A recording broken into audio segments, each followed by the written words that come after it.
For clothing brands looking to make millions and millions of dollars and grow their brand online, I want to share with you a quick case study of a brand that is the GOAT when it comes to growing a brand from scratch without any special advantages, getting their brand to travel word of mouth, make millions and millions and millions of dollars for years and years and years. And I can guarantee you that the brand that I'm going to talk to you about in this video is not what you're expecting, and I really hope you enjoy.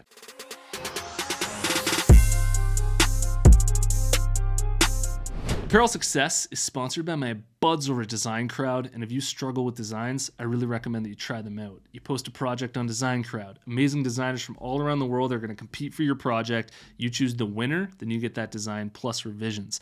I've literally sold thousands of these designs on my website, and I got them all made through Design Crowd. If you're interested, head over to designcrowd.com/apparel to learn about the special offer that I have for you, or just use the discount code apparel when you post a project on Design Crowd. Okay, so I know that most people watching this are trying to build a streetwear brand or a lifestyle brand, or they want to be the next big Supreme. And as sick as that is, I'm really going to challenge you to flex your openness muscles here, because the case study that I'm going to share with you is most likely in a niche within this space that you are not in yourself. And the case study is of the clothing brand Spanx. Spanx was started by Sara Blakely. Okay, you may have seen her on Shark Tank a couple times. She's married to a dude named Jesse Itzler, who's been on the Joe Rogan Experience a few times, who's also an absolutely amazing entrepreneur. And the reason why I want to use Spanx as a case study is because I haven't really heard an example of a clothing brand that did so well at getting word of mouth to spread, that had an amazing brand concept, an amazing idea, and that just did everything that you and me are trying to achieve within our brand so effortlessly and so easily. So just hang on with me for a second, because I hope I didn't lose you by mentioning this company, Spanx. Sara Blakely started this company back in the 90s because she couldn't find a piece of clothing that she could wear as shapewear for her body that was making her body look flattering. Okay, she noticed that there was nothing in the market that she could wear under her clothing that was offering a nicer shape for her body. So she literally cut off the bottoms of these other pants that she had and made these pantyhose that were basically solving her own problem in this space. Like, she couldn't find the solution in the market, so she solved the problem. And now what's so genius about this is that this problem that she solved is something that practically every single woman in the world is experiencing and feeling on a deep psychological level. Because what most women value, is beauty. They want to look beautiful. That's why the makeup industry is so big. That's why so many women, dress the way that they dress and they buy things the way that they buy, is because they want to look, more pretty, more beautiful, dress up and look nice. And in the market, there was nothing that was really offering women that look that women were seeking. And when she solved this problem for herself, she simultaneously solved the problem for the rest of women in the world. And it was this pretty big problem. And so she didn't spend any money on ads for the first 10 years.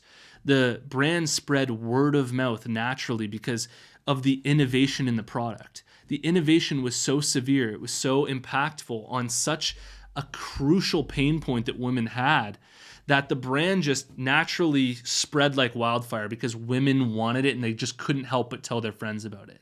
And when I think about my brand, I'm thinking about how am I innovating in my space? It's not even close to the degree of innovation in the right market, in the right pain point, in the space that just has so much emotional attachment and so much, longing and striving and desire from those women that, it just made me, I have to come on Apparel Success and I have to talk about this. Now, let's go even deeper here into the psychology of what makes this such a good idea. The best businesses are built on survival and replication.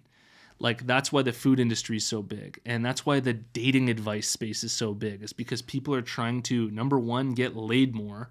They're trying to, be more attractive to the opposite sex, and they're also trying to survive. So anything that's like make money online, anything that's like, get laid more, get a better high quality girlfriend and stuff like that crushes in the business industry because people are like, I'll pay for that, I need that. And that's what we want on such a pure biological level.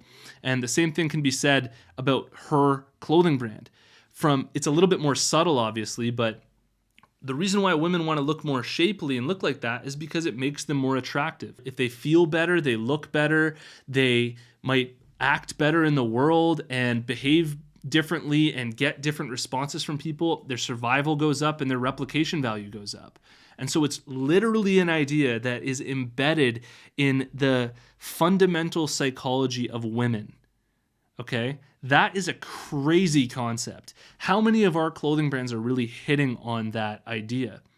And this is why, like, even when I think about my own clothing brand, the fact that my brand is so patriotic and based on our, hurrah for Canada is what gives it the value. It's like that's something that's so fundamental, is where you come from and associating, pride with who you are and where you've been. And that's why my brand is able to sell at the rate that it does.